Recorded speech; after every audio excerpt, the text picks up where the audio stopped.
Você está na dúvida sobre quais são os estados físicos da matéria e como é que eles mudam de um para outro?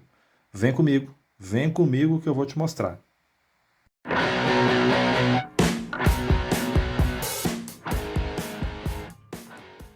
Olá, sejam bem-vindos ao QG. Sou o professor Alexandre Fernando e vou conversar com vocês hoje sobre mais um tema na química, que é os estados físicos da matéria e suas transformações.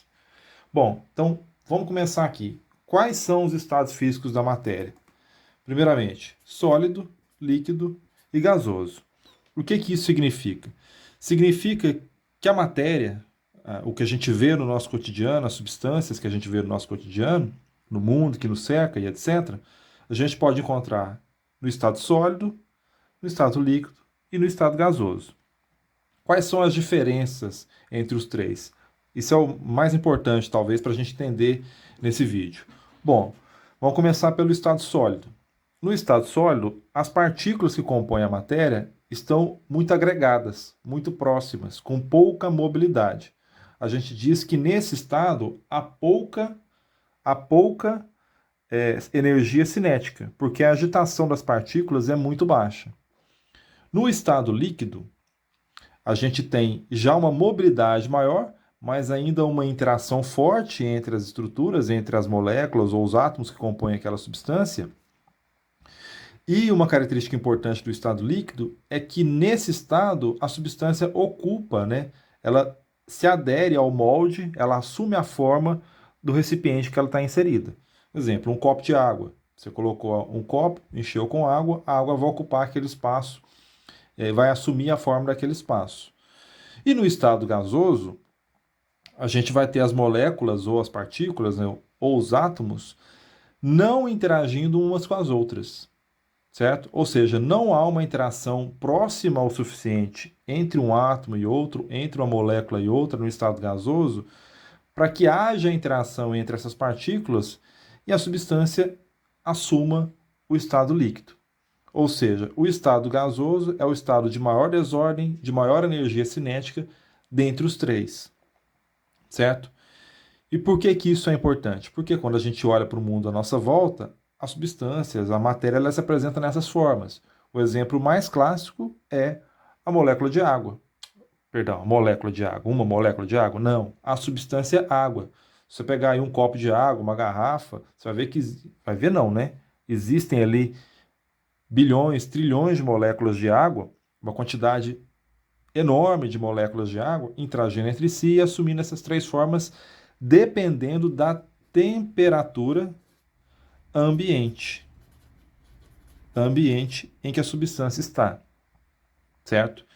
E aí, a gente vai pegar o exemplo aqui da água, a gente vai lembrar que a 0 graus Celsius nós vamos encontrar água no estado sólido, temperaturas de 0 graus Celsius e abaixo disso.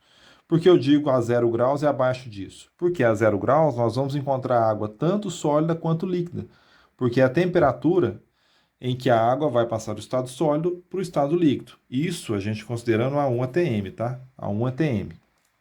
1 atm é a pressão atmosférica a nível do mar, porque isso aí pode variar em acordo com a variação da pressão atmosférica, certo? No estado líquido, temperaturas acima de 0 graus, nós vamos encontrar água no estado líquido, acima de 0 graus Celsius. E no estado gasoso, nós vamos encontrá-la também próxima à temperatura ambiente, ali de 25 graus Celsius. Por exemplo, se você, a gente não vê, evidentemente, mas você tem um curso d'água, um lago, ali a água está volatilizando. Então, você tem ali algumas gotículas de água, algumas partículas de água que estão no estado gasoso. Mas a água vai entrar em ebulição a temperatura de 100 graus. Ou seja, ela vai ferver, é o que a gente fala de ferver a 100 graus, certo? E quando a matéria muda de estado, a gente dá alguns nomes para isso. Vamos colocar aqui, ó, de sólido para líquido, a gente tem o derretimento, certo? E se for o contrário, se for de líquido para sólido, a gente tem o congelamento. São nomes muito criativos, né? Congelamento. E do líquido para o gasoso? A gente vai ter a evaporação. Certo? E se for do gasoso para o líquido? A gente vai ter a condensação. Certo? Existem também algumas possibilidades, que é a passagem do sólido para o gasoso direto, que já é uma condição mais específica, cujo nome a gente chama de sublimação. Certo? Sublimação. Está passando do estado sólido direto para o gasoso. Um exemplo, você pegar um pedaço de gelo e colocar numa panela muito quente, evidentemente que vai derreter muito rápido o gelo, mas mais que derreter, parte dessa água congelada ela vai passar do estado sólido direto para o estado gasoso. Outro exemplo também que é clássico é umas bolinhas de naftalina. Talvez a juventude aí, os que são mais jovens não conheçam, mas se vocês forem em supermercado, vocês vão encontrar bolinhas de naftalina, que é a substância naftaleno, que é um composto orgânico que é sólido e vai sublimando lentamente. É muito utilizado, era, né? Não sei se ainda é utilizado, se ainda tem essa utilização pela população, mas era utilizado para espantar insetos de guarda-roupa, de roupas, né? de objetos. Bom, a outra possibilidade é o inverso da sublimação, é sair do estado gasoso para o estado sólido, que é a ressublimação. Certo? E o interessante também de entender essas mudanças de estado, que envolve energia. Por exemplo, para você tornar a água sólida em líquida, você precisa fazer o quê? Fornecer energia, aquecimento. Se a gente observa pelas temperaturas, a água sólida ela sai de uma temperatura negativa, em graus Celsius, né? Sai de uma temperatura negativa, chega a 0 graus, começa a mudar o estado, e a partir do momento que ela sobe de 0 graus para cima, ela passa de sólido para líquido. Isso acontece porque você está fornecendo energia para a água, mudar o estado dela de sólido para líquido. O mesmo acontece quando você aquece a água. Você pega lá um copo de água, um pouco de água, coloca no fogão, coloca para aquecer. Vocês vão ver que a água vai volatilizar muito mais rápido, até chegar ao ponto de ebulição, lá em 100 graus, certo? Você precisa fornecer energia. Tá, e se a gente quiser passar a água líquida para sólida, fazer essa mudança de estado de líquido para sólido, o que a gente precisa fazer? Retirar energia? Basicamente isso, você vai fazer um fluxo inverso de energia. Em vez de você fornecer, você tem que retirar a energia do sistema.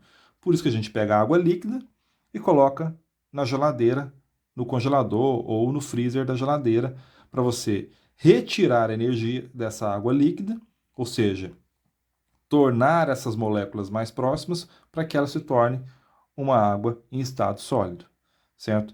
Essas regras, não com essas temperaturas, não com essas pressões atmosféricas, pressão atmosférica, com essa temperatura, não exatamente assim. Vale para praticamente para todas as substâncias.